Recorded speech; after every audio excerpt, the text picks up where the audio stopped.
तो अब तक के कहानी में हमने देखा था कि पार्क ने एक चीनी आदमी को पैसे देकर अपने डैड का एक्सीडेंट करवा दिया था, लेकिन एक्सीडेंट के बाद उसके डैड की लाश रोड के बजाय कहीं और पर मिली थी। और जब जियोन की इस कहानी में एंट्री हुई तो कहानी और भी ज्यादा इंटरेस्टिंग हो गई थी। दोस्तों, अगर आपने इस वीडियो के पहले पार्ट को नहीं देखा तो पहले आप उसे देख ले, नहीं तो सेकंड पार्ट आपको समझ नहीं आएगा।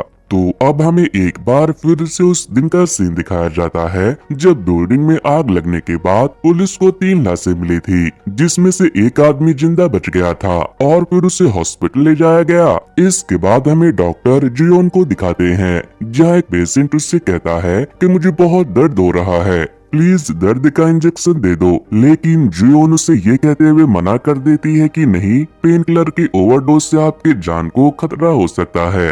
लेकिन वो पेशेंट नहीं मानता और गुस्से में जियोन के मुंह के ऊपर एक मग को फेंक कर मारता है, जिसके बाद वहाँ खड़ा एक आदमी उसे शांत करवाता है और फिर वो डॉक्टर जियोन से उस आदमी के बर्ताव के लिए माफी भी मांगता है। फिर जब वो वहाँ से जाने लगती है तो वो आदमी जियोन के पास जाता है। उसने उसे अपना नाम चियोल बताते हुए कहा कि मैं एक प्राइवेट डिटेक्टिव हूँ, अगर आपको कभी मेरी जरूरत पड़े तो मुझे कॉल करना।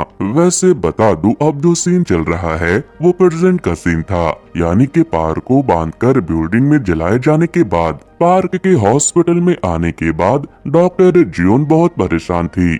जब उसके बॉयफ्रेंड डॉक्टर जैंग ने उसे इसकी वजह पूछी तो वो उसे भी नहीं बताती, लेकिन जब वो अपने घर आती है तो उसे बार बार पार्क का चेहरा याद आ रहा था। वो गुस्से में शीशे पर ग्लास मार देती है। इसके बाद वो हॉस्पिटल के वेबसाइट पर जाकर पार्क की रिपोर्ट को निकालती है। तभी डॉक्टर जैंग वहाँ आकर उससे पूछते हैं कि तुम इस वक्त यहाँ क्या कर रही हो और तुम पार्क की रिपोर्ट को क्यों प्रिंट कर रही हो, क्या तुम उसे जानती हो? जियोन नहीं कहती है। तभी डॉक्टर जैंग को किसी का कॉल आता है तो वो वहाँ से जाने लगे। जियोन ने पूछा कि क्या हुआ, तो वो बताता है कि मेरे एक रिश्तेदार की तबीयत खराब है, मुझे जाना होगा, मैं तुमसे बाद में मिलता हूँ। इसके बाद वो पार्क की रिपोर्ट को चेक करके रोने लगी। फिर वो उस प्राइवेट डिटेक्टिव चोल से मिलने के लिए जाती है जो उसे हॉस्पिटल में मिला था। चोल और जियोन की बातचीत से हमें पता चलता है कि चोल पहले पुलिस में था, लेकिन फिर उसे घूस लेने के जुर्म में निकाल दिया गया, जबकि घूस चोल ने नहीं बल्कि उसके जूनियर ने ली थी।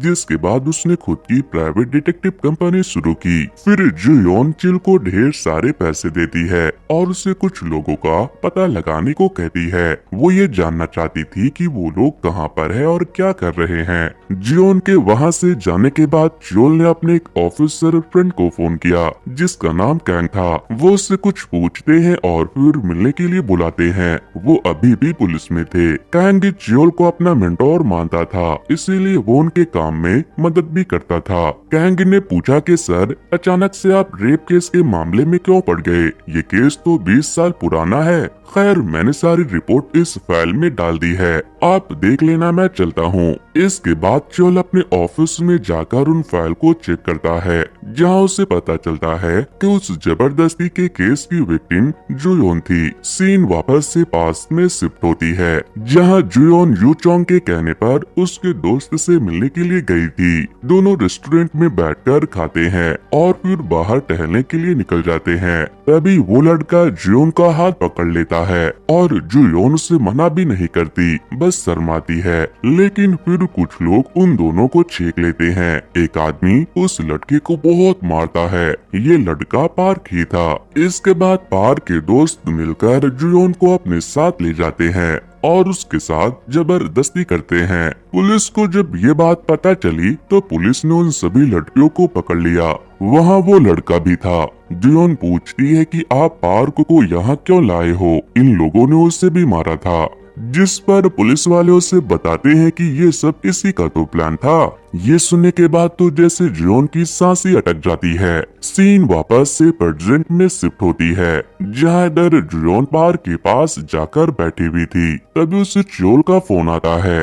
वो बताते हैं कि उस हादसे के बाद you tie Jun bank robbery और रेप जैसे काम कर रहा था, जिसके बाद उसे उम्र कैद की सजा हो गई और फिर उसने जेल में ही खुदकुशी कर ली। दूसरा आदमी यांग युंग सुन, वो ड्रग्स एडिक्ट हो गया था और फिर ओवरडोज की वजह से मर गया। तीसरा आदमी जो कि था पार्क जियोंग, वो अभी भी जिंदा है, लेकिन आजकल वो पाजू में रहता है। ये सुनकर उसे लगता है कि शायद ये वो पार्क नहीं है जिसे वो सोच रही थी, इसीलिए वो वहाँ से उठकर चली जाती है। अब हमें अगले दिन का सीन दिखाया जाता है, जहां ऑफिसर गैंग डिटेक्टिव ट्रियोल को फोन करके बताते हैं कि कल आप जिस 3 लोगों के बारे में पूछ रहे थे, उनमें से जो पार्क है ये वही है जो हमें उस बिल्डिंग में जिंदा मिला था। दूसरी तरफ जियोन आज थोड़ी खुश लग रही थी। उसने अपने बॉयफ्रेंड जैंग से आज डिनर पर चलने के लिए भी पूछा, लेकिन तभी उसे ट्रियोल का फोन आता है। वो बताते हैं कि पार्क के बाजू में नहीं, बल्कि इस वक्त वो आप ही के हॉस्पिटल में है, रूम नंबर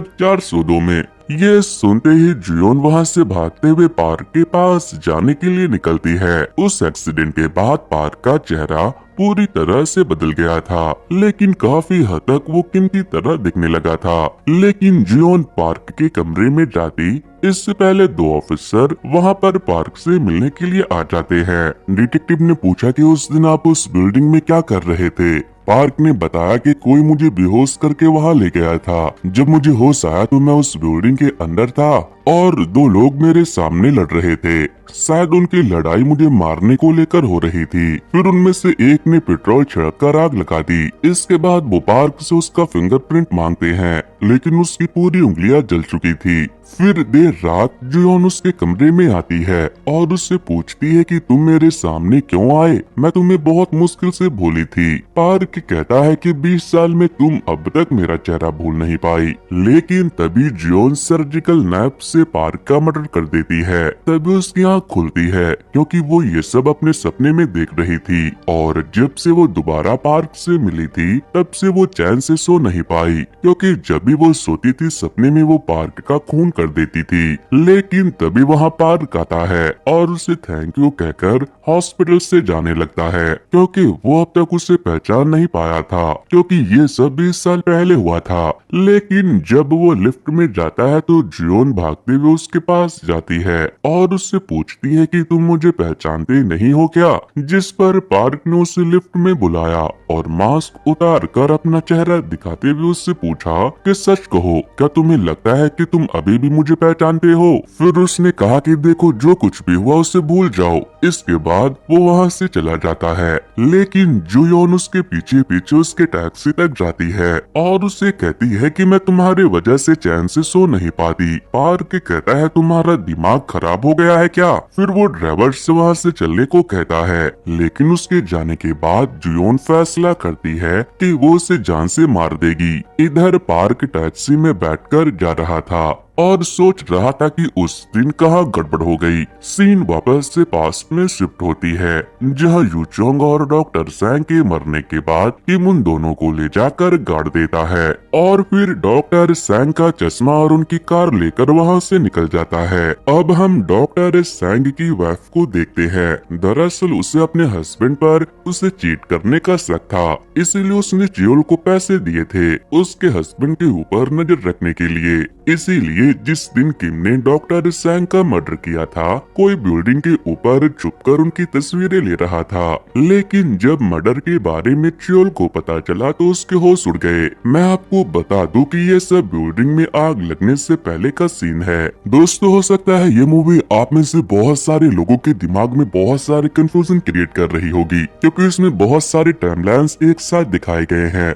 लेकिन अब जैसे इस मूवी को खत्म करते हो आपको पूरी स्टोरी समझ आ जाएगी। अब हम देखते हैं कि चीनी पार्क को फोन करके उससे पैसे मांगता है, जो पार्क को उसे देने थे मर्डर करने के लिए, उसके डैड का मर्डर करने के बदले। जिस पर पार्क उसे एक एड्रेस देता है और वहां आकर उससे मिलने के लिए कहता है। लेकिन जब मियान पार्क से मिलने के लिए जा रहा था तभी किम उसके पास आता है और तभी सीन फिर से एक बार पास में शिफ्ट हो जाती है, यानी कि 6 महीने पहले, जहां मियान और किम को जेल में देखते हैं। किम 2 साल से जेल में था और आज वो छूटने वाला था। किम मियान से पहली बार जेल में ही मिला था। किम मियान को अपना नंबर देता है और कहता है, जब तुम बाहर आना तो मुझसे मिलने आना, मेरे पास तुम्हारे लिए बहुत सारे काम है। फिर जब किम जेल से रिहा होता है तो यू चैंग उसे लेने के लिए आती है। उससे मिलते ही किम उससे कहता है कि नया बकरा ढूंढते हैं, इस बार बड़ा हाथ मारेंगे।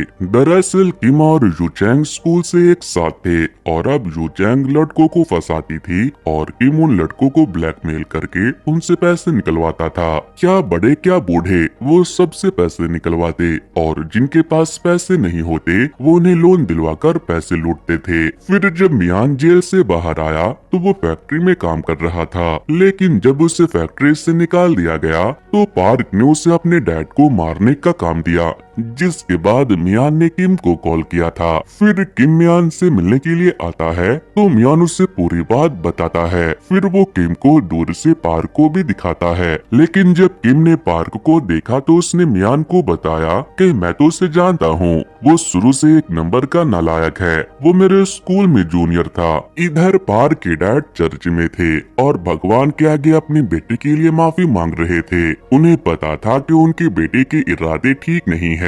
वो महिला भी वही थी जो पार्क के डैड को अपना भाई मानती थी, जबकि पार्क को लगता था कि उनके डैड का उनके साथ कुछ लफड़ा चल रहा है। फिर जब पार्क के डैड चर्च से वापस आ रहे थे तभी किम और मियान ने मिलकर उन्हें अपनी गाड़ी से उड़ा दिया, लेकिन तभी वो आंटी ने ये सब होते हुए देख लिया था। मियान उसका पीछा करता है लेकिन वो भाग जाती है। अब मियान उसे वहाँ छोड़ नहीं सकता था, इसीलिए किम उसे अपने कार में भरकर वहाँ से निकल जाता है, लेकिन पार्क के डैड अभी भी जिंदा थे, जिसके बाद मियान उनका मुंह दबाकर उन्हें मार देता है। इसी बीच यू चोंग बार बार किम को कॉल कर रही थी ताकि वो आकर उसे और इस सैंग को पकड़ के उसे ब्लैकमेल कर सके। फिर किम मियान से कहता है कि तुम यहीं उतर जाओ, मेरे पास एक आइडिया है। मियान के उतरने के बाद वो यू चोंग को कॉल करता है और उसे सैंग को लेकर ब्रिज के नीचे आने को कहता है, जिसके बाद यू चोंग अपने दोस्त के डैड की मौत का बहाना बनाकर सैंग को अपने साथ ले जाती है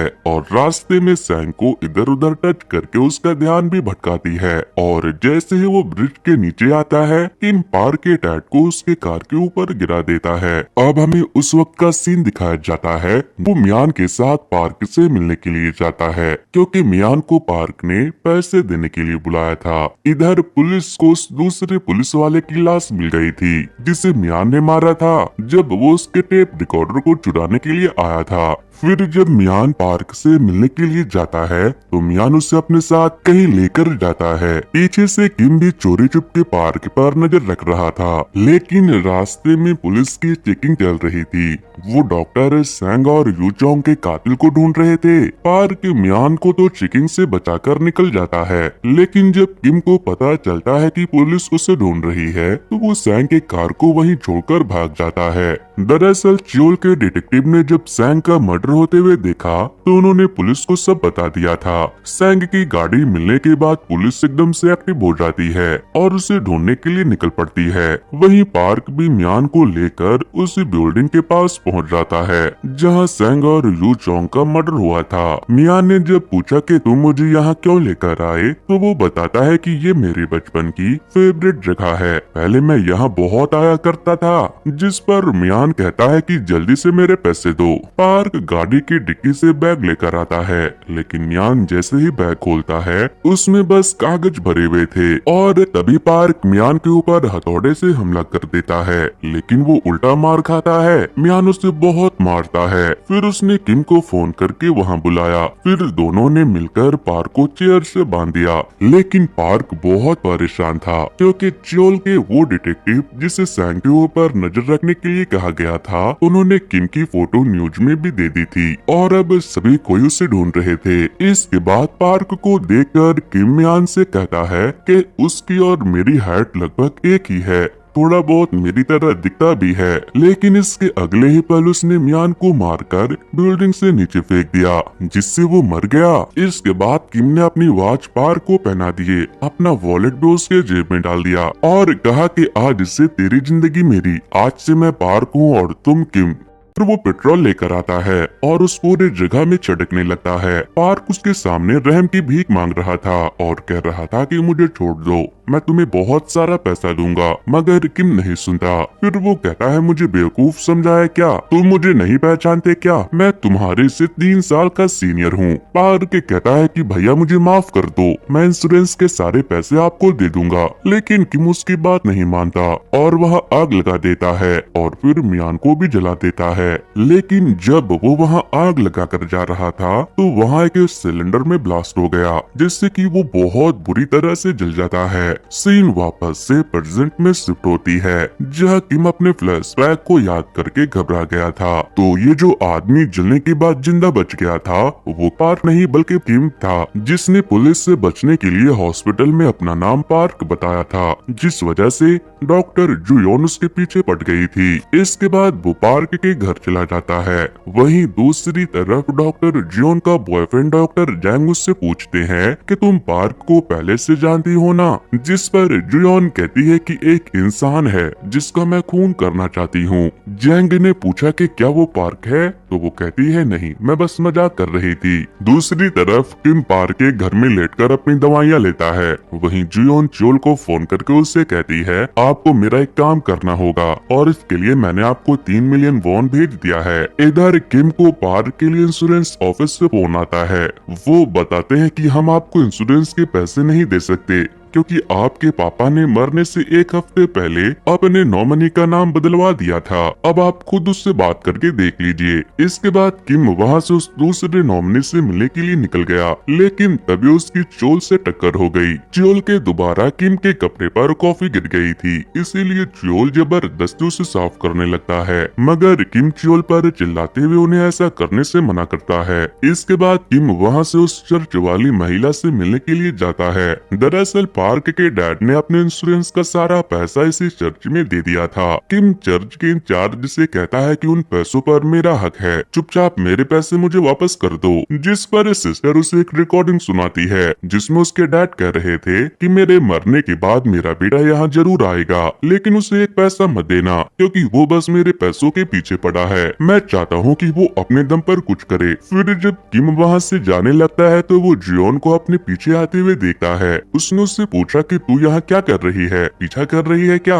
तुम्हारे साथ जो भी हुआ उसका जिम्मेदार मैं नहीं पार्क है, जो कि कब का मर चुका है। मैं तो किम हूँ, मैं तो आज तक तुमसे मिला भी नहीं हूँ। मैंने ऐसा क्यों किया इसके पीछे की वजह मैं अभी तुम्हें नहीं बता सकता, मगर जियोन कहती है कि तुम वही हो। तभी किसी वजह से किम को चक्कर आने लगा और मौका देकर जियोन ने चाकू निकाल लिया, लेकिन वो उसे मार पाती है इससे पहले उसका बॉयफ्रेंड जैंग वहाँ आकर उसे ऐसा करने से रोक लेता है। जुयोन कहती है तुम्हारा इससे कोई लेना देना नहीं, मगर जैंग उससे समझाता है कि ऐसा मत करो, मैं सब जानता हूँ कि 20 साल पहले तुम्हारे साथ क्या हुआ था, लेकिन अगर तुमने ऐसा किया तो सब खत्म हो जाएगा। ऐसे घटिया आदमी के लिए तुम अपनी जिंदगी बर्बाद मत करो। लेकिन जुयोन नहीं मानती और चाकू फेंक कर उसे बहुत मारती है, लेकिन वो उसे जान से नहीं मारती और फिर वहाँ से चली जाती है। जैंग उसे वहाँ से लेकर जा रहा था, तभी उसे किसी अंकल का कॉल आता है जो उसे अपने पास बुलाते हैं, मगर जैंग उन्हें आने से मना कर देता है। जिसके बाद जुयोन कहती है कि तुम जाकर अपने रिश्तेदार को संभालो, मैं बिल्कुल ठीक हूँ। इधर पुलिस वाले पार्क यानी कि किम के बयान को क्रॉस चेक कर रहे थे, तभी उन्हें याद आता है कि उन्हें जो 2 बॉडी मिली थी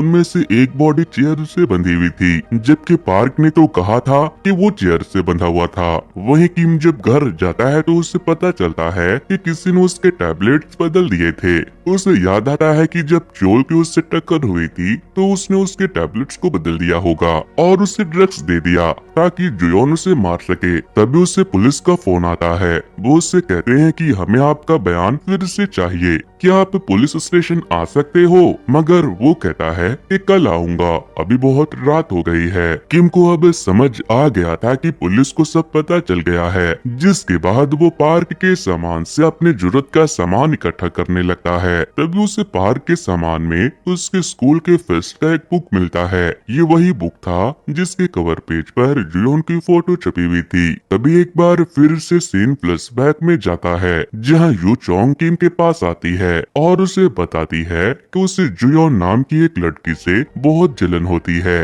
वो हमेशा उससे आगे निकल जाती है। फिर उसने किम से कहा कि तुम उसके साथ वो सब करोगे क्या? तो किम कहता है नहीं, मैं अभी अभी जेल से छूटा हूँ, इसके लिए तुम किसी और कमीने को ढूंढ लो। जिसके बाद जू चोंग ने पार्क से ये सब करने को कहा था। शायद इन्हीं सब वजहों से पार्क के डैड ने उसे अपना इंश्योरेंस नहीं दिया था। किम को जब ये बात याद आती है तो वो बहुत हंसता है और फिर वहाँ से भाग जाता है क्योंकि पुलिस आने वाली थी। लेकिन वो जैसे ही घर से थोड़ी दूर पर जाकर बस का वेट कर रहा था तभी उसके फोन पर 30 डेज का एक रिमाइंडर बजता है और तभी कुछ लोग वहां आते हैं और एक कार से उसे किडनैप करके लेकर चले जाते हैं। फिर जब उसकी आँख खुलती है तो वो किसी ऑपरेशन थिएटर में स्ट्रेचर से बंधा हुआ था। दूसरी तरफ हम जैंग को देखते हैं, वो ऑपरेशन के लिए तैयार हो रहा था। तभी वहाँ उससे मिलने के लिए लोन शार्क आते हैं। वो पूछते हैं कि मैंने सुना है आज तुम्हारी आखिरी रात है, तुम ये काम क्यों छोड़ रहे हो? जैंग कहता है कि मैं शादी कर रहा हूँ, शादी के बाद मैं ये काम कभी नहीं करूँगा और वैसे भी मैंने लोन के पैसे चुका दिए हैं और वैसे भी मैं ये सब बस अपने पढ़ाई की लोन को चुकाने के लिए कर रहा था।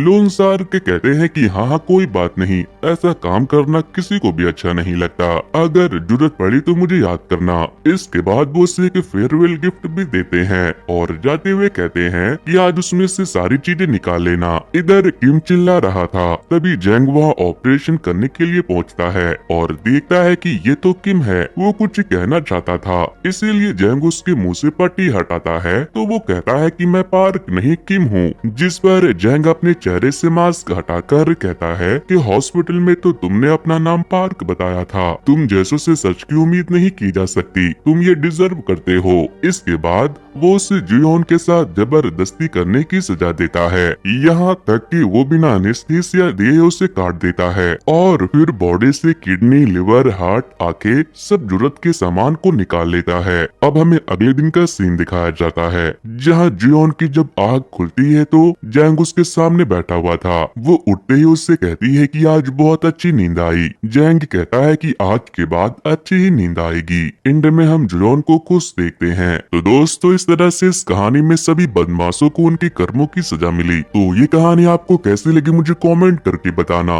वैसे दोस्तों कुछ दिनों पहले ही मैंने कैसे ही मूवी के स्टोरी को एक्सप्लेन किया था, अगर आप लोगों ने उसे नहीं देखा है तो इन स्क्रीन पर दिए जा रहे लिंक पर क्लिक करके उसे जरूर से देख लेना। सो गाइस आज की वीडियो में इतना ही। Thanks to, good bye.